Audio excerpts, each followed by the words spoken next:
The town of Dustwood had almost been forgotten by time. Its streets were empty, lined with wooden buildings that groaned in the morning wind. The saloon doors swung slowly, and the faint smell of smoke from long extinguished fires lingered in the air. Only the wind and the occasional caw of a crow broke the silence. Then suddenly a black horse appeared on the horizon. A lone rider approached, his figure sharp against the rising sun. He wore a long dark coat, and a wide-brimmed hat shadowed his face. In his hands he carried a worn leather satchel, covered in strange symbols that seemed to shimmer faintly. The townspeople peeked from behind shuttered windows. Children clutched their mothers' skirts, while men rested their hands nervously on their holsters. None of them had seen this man before, and none could tell if he was friend or threat. The stranger entered the town without a word. His boots made no sound against the dusty road, yet an almost imperceptible tension followed him, like the calm before a storm. He stopped in the center of the main square and set his satchel on the ground. He opened it carefully, revealing a small golden key, engraved with symbols that seemed older than the town itself. He placed the key on the ground and stepped back. The wind seemed to shift, circling the key, whispering secrets that no one could understand. Curiosity and fear gripped the townspeople. One man, braver than the rest, approached. Who are you?" he asked, voice trembling. The stranger didn't answer. He only tilted his head slightly as if acknowledging the question, then mounted his horse again. He glanced once at the key, and then, without another word, rode toward the edge of town. His shadow stretched long across the square, merging with the early morning mist. The man stopped at the edge of town, turned once more, and disappeared into the horizon, leaving the key behind. The townspeople stared at it, hesitant, fearful, and strangely drawn to it.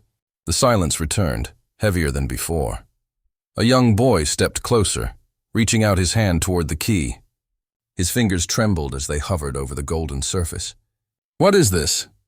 he whispered, and the key seemed to pulse in response, as if alive. From the shadows of a nearby alley, another figure watched, a hooded woman whose eyes glinted with interest. She knew somehow that this key was only the first of many mysteries. A storm was coming, and it had already begun. By the end of the day, whispers had spread through the town. Everyone had a theory about the stranger and his key. Some claimed he was an angel, others said he was a demon.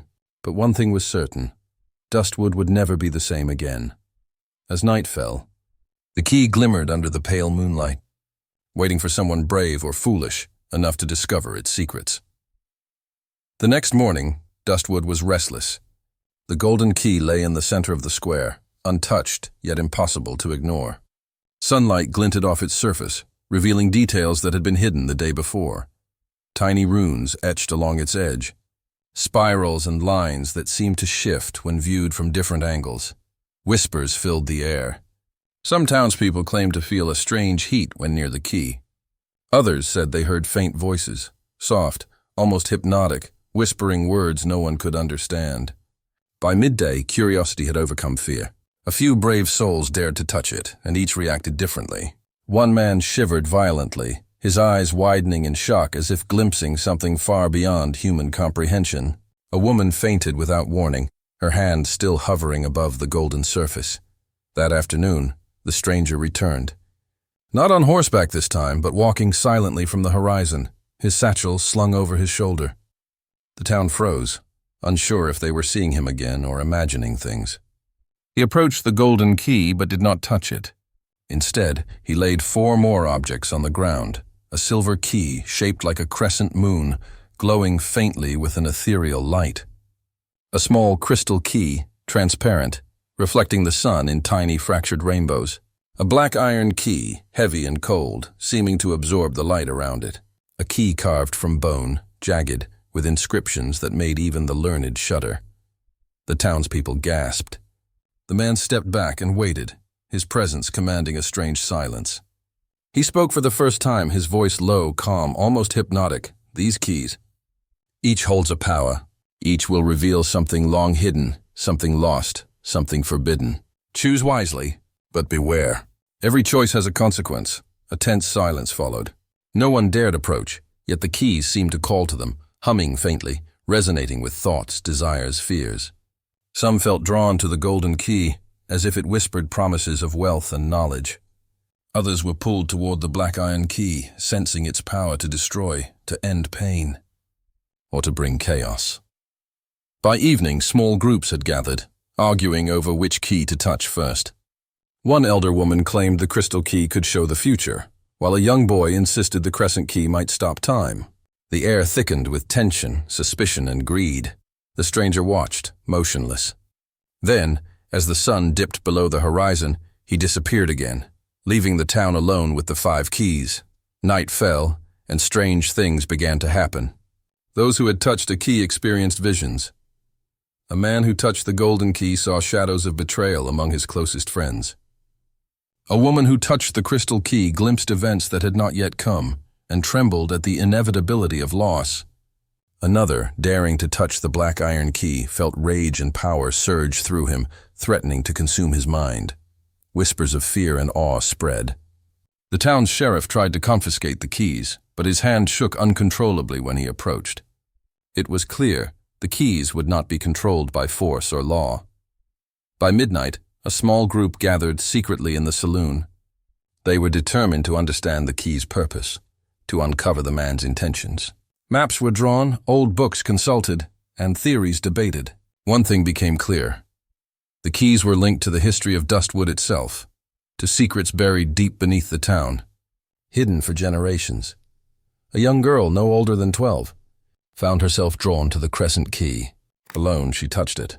Instantly, the world around her slowed, the wind hanging frozen in midair. She realized she could move while everything else remained still. Panic and awe battled within her as she experimented, discovering that even a simple step could shift the frozen world subtly.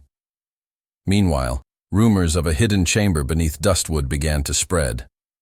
It was said that whoever possessed all 5 keys could unlock it, and that whatever lay within would change the town forever. Some believed it was treasure, others thought it was a trap, a punishment, or even a doorway to something far stranger than the human mind could comprehend. By dawn, Dustwood was a town transformed. Fear, greed, curiosity, and wonder intertwined in every street. Families whispered in their homes, neighbors eyed each other suspiciously, and the air itself seemed charged with electricity. The keys had awakened something, and the storm had only just begun. The stranger did not return that day, but his presence lingered, a shadow over every decision, every glance, every heartbeat. Those who had touched a key were changed, their minds and hearts stretched beyond comprehension. And somewhere, deep in the night, the keys pulsed in rhythm, as if waiting. Waiting for the next choice, the next touch, the next spark of fate that would set the wheels of destiny in motion. By the end of the second day, it was no longer a question of curiosity. The keys were no longer objects, they were challenges, tests, and threats. And Dustwood, a town forgotten by time, had become the center of a story that would stretch far beyond its dusty streets. By the third day, Dustwood was no longer a town of quiet whispers and idle routines. The presence of the 5 keys had transformed every street, every alley, every shadow, into a web of tension and suspicion. The golden key had revealed betrayals long buried. The crystal key had shown futures impossible to ignore, and the black iron key had awakened impulses no one had dared name. The town was teetering on the edge of collapse. Families who had once dined together now argued over imagined slights. Friends who had shared laughter a day before now glared at one another with distrust, and merchants refused to sell to those who had touched the keys, fearing what might be unleashed. Dustwood's quiet square, where the stranger had first laid his satchel, became the stage for hushed confrontations, stolen glances, and fearful gatherings in the shadows. Amid this chaos, a young boy named Elias took it upon himself to uncover the truth. Only 15, wiry and quick, he had watched the stranger from the moment he first appeared. He had touched the golden key once, enough to glimpse the hidden betrayals threading through the town, and though fear had gripped him, a spark of determination had ignited. He understood that the keys were not just objects.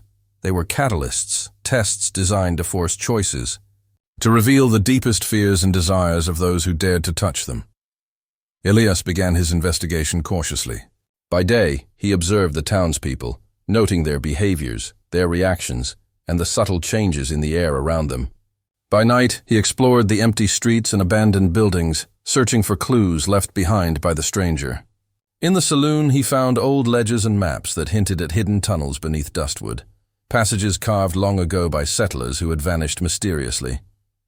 Symbols etched into the walls matched those on the keys, confirming that their power was tied directly to the town's forgotten past. Meanwhile, the effects of the keys became increasingly unpredictable. The young girl with the crescent key had begun to manipulate time in ways that frightened even her. Shadows froze mid-step, the wind hung motionless, and whispers of voices carried across streets before vanishing. People who tried to confront her found themselves trapped in moments that seemed endless, unable to act, unable to speak. Fear of her power spread faster than the dust in the wind. The black iron key caused a different sort of chaos. Those who touched it became consumed by anger, suspicion, and a lust for control. Fights broke out over trivial matters. Old grudges exploded into violence. The town's sheriff, a man who had prided himself on order and justice, found his authority slipping. His hand shook when he attempted to remove the keys, and each failed attempt only deepened the unrest. By nightfall, Dustwood resembled a town under siege, though the only enemy was the invisible force of the keys themselves. Amid the disorder, Elias discovered something troubling. The keys were not merely powerful, they were connected, each influencing the others in ways he could barely comprehend. Using one key affected the strength and effect of the others. When the golden key revealed betrayal, the black iron key intensified the rage of those betrayed. When the crystal key glimpsed the future, the crescent key could distort time around those visions, creating paradoxes that unsettled minds and hearts. Elias realized that whoever controlled all 5 keys would hold the fate of Dustwood entirely in their hands. And as night fell on the 3rd day, a new fear gripped him. Someone else might succeed before he could understand the full power of the keys. Shadows moved in the alleys, whispers filled the empty streets, and the pulse of the keys seemed almost alive, urging those who dared touch them toward choices that could either save or destroy the town. By the time moonlight bathed the square, the young boy had formed a plan. He would venture into the abandoned tunnels beneath Dustwood to uncover their secrets. He believed the stranger had left clues there, hints at the ultimate purpose of the keys. It was dangerous, perhaps impossible, but it was the only way to protect the town from itself. As he descended into darkness, the town above him continued to unravel. Lights flickered in windows, distant screams echoed from the saloon, and somewhere, in the far reaches of the square, the keys pulsed with anticipation. They had awakened the desires and fears of every soul in Dustwood, and now they waited for the next move. The choice that would set the stage for the greatest challenge the town had ever faced. Deep in the tunnels, Elias felt the walls vibrate faintly, as if reacting to the presence of the keys above. Ancient symbols glowed faintly in the darkness, matching the runes on the golden key. He realized that the stranger's intentions were more complex than he had imagined. The keys were not merely tests, they were warnings, and if he failed to understand their purpose, Dustwood might not survive what was coming. Above ground, the townspeople slept uneasily, unaware that a new chapter in their lives had begun. Shadows moved differently now, and whispers carried meanings that could not be ignored. The chaos was far from over, and by the time the sun rose again, Dustwood would be changed forever. The tunnels beneath Dustwood were dark, narrow, and suffocating. Elias pressed forward, his lantern casting long, flickering shadows on the rough stone walls. The air was damp, filled with the smell of earth and something older, something almost metallic, as if the very stones themselves had absorbed centuries of secrets. Every step echoed, each sound magnified in the labyrinthine passages, creating a rhythm that seemed both warning and invitation. As he moved deeper, Elias noticed the symbols on the walls matching the ones etched into the keys. They glowed faintly in the lantern light, guiding him forward. He understood now. The stranger had left a path for those brave or foolish enough to follow. Each symbol pulsed as if alive, vibrating with a strange energy that made his hair stand on end. Hours passed, though it felt like minutes.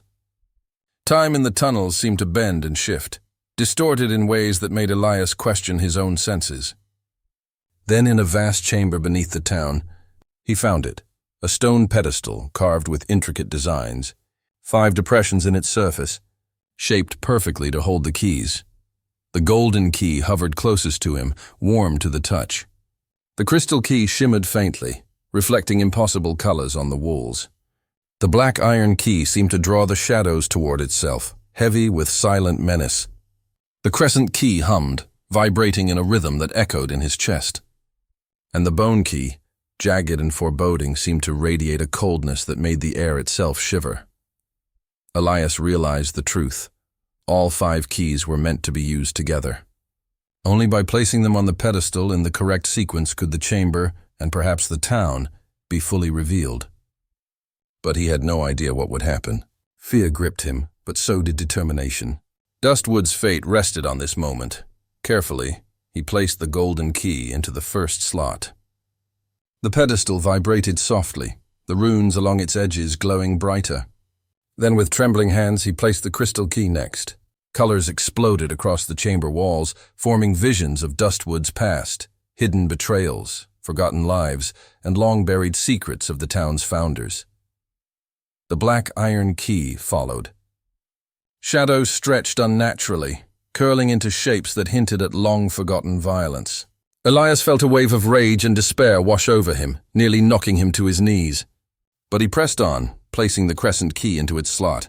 Time itself seemed to bend around him, the chamber stretching and compressing in strange, disorienting rhythms. Finally, with the bone key in hand, he paused. This was the final key, the one the stranger had said no one could understand. Its surface was jagged, cold, and almost alive in his grip. He took a deep breath and placed it carefully in the last slot. The chamber shuddered. Light exploded from the pedestal, filling the room with a brilliance so intense that Elias had to shield his eyes. When he looked again, the walls of the chamber were gone. He was standing in a space that seemed to exist outside time itself. Images of the town's history, present, and possible futures swirled around him like living paintings, and then he saw the stranger. Not a man, not entirely. The figure shimmered, almost translucent, his features shifting between human and something beyond comprehension. "You have done what few could," the figure said, voice echoing from all directions. The keys were never merely objects. They were tests, meant to reveal the hearts of those who sought them. "Now you understand what must be done. The town's fate is in your hands." Elias felt the weight of responsibility settle on his shoulders. The visions around him showed Dustwood burning, thriving, crumbling, or surviving, all depending on choices he had yet to make. Every path was possible, yet none could be predicted with certainty. The stranger continued, fading slowly. "Do not be afraid. What is hidden will be revealed, but remember, power without wisdom destroys even the strongest heart. The keys are not to be used for greed nor for fear. Only through understanding, courage, and sacrifice can you guide Dustwood to its true destiny."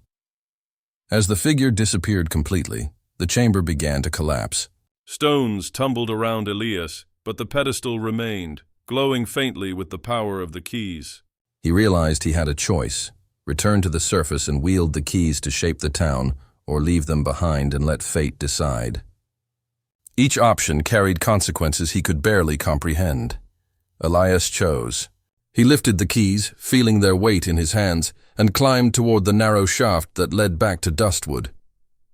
The tunnels trembled with the release of ancient energy, and the air seemed charged with anticipation.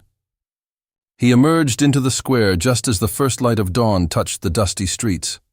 The town was still, holding its collective breath. The keys pulsed faintly, and Elias understood that the moment of decision had arrived. The chaos, the fear, the potential for greatness or destruction, all depended on the courage of one young boy who had dared to face the impossible. Dustwood would never be the same. And somewhere, far beyond sight, the stranger watched, knowing that the final chapter, the true destiny of the town, was about to be written. Dawn broke over Dustwood, casting pale light over streets that had changed forever. The town was silent, but beneath that silence lay a tension as sharp as steel. Every resident, from the shopkeepers to the children peeking through windows, sensed that the moment of reckoning had arrived. The 5 keys pulsed faintly on the pedestal in the square, waiting for the one who had unlocked their power. Elias stood before them, feeling the weight of every choice he had ever made. He had seen the betrayals, glimpsed the futures, and felt the rage and fear that the keys could unleash. Now it was his turn to decide, to shape Dustwood's destiny or let it succumb to forces he could barely comprehend. He picked up the golden key first, feeling its warmth. He thought of the town's secrets, the betrayals, and the lives intertwined by history. Then the crystal key, showing him possibilities yet to come, moments of hope and moments of ruin. The black iron key pulsed with raw power, a reminder that anger and destruction were always close, and the crescent key seemed to slow the world around him, giving him time to consider every move. Finally, he held the bone key. Its coldness was absolute, and its meaning remained elusive. But he understood instinctively, this was the key that could bind the others, balance their power and bring clarity or catastrophe. Elias raised the keys high, and the ground beneath the pedestal began to tremble. A wind swept through Dustwood, carrying with it dust, whispers, and the faint echoes of the stranger's voice. Wisdom and courage, not fear or greed. The townspeople watched, some hiding, some frozen in awe. The key's glow expanded, wrapping the square in a radiant, shifting light. Elias focused on what he had learned. The town had been tested, and its people had revealed their true selves through fear, greed, courage, and compassion. With a deliberate motion, he placed the keys back on the pedestal in a sequence he felt was right, not the order of power, but the order of harmony. The light exploded, not violently, but as a gentle wave, washing over Dustwood. Shadows receded, the air cleared, and the whispers faded into silence. The keys dimmed, their glow returning to a steady, soft pulse. Dustwood remained, but transformed. Buildings that had seemed worn and lifeless now had a renewed strength. The townspeople, though weary and shaken, felt a quiet sense of purpose. They understood that their actions and choices mattered more than ever. The chaos of the past days was gone, replaced by a fragile, cautious hope. Elias lowered his gaze and saw the stranger standing at the edge of the square, fading slowly, as if made of mist. His eyes held approval, but no words were spoken, and then, as silently as he had arrived, he vanished beyond the horizon, leaving Dustwood with its secrets, its lessons, and its new future. In the days that followed, life slowly returned to the town. The keys remained on the pedestal, no longer merely objects of fascination, but symbols of the choices that had shaped Dustwood. The young boy became a quiet figure of respect, a reminder that courage and wisdom could guide even the most chaotic of forces. Yet, as the sun set each evening, the keys would glimmer faintly, reminding all who gazed upon them that the story was not over.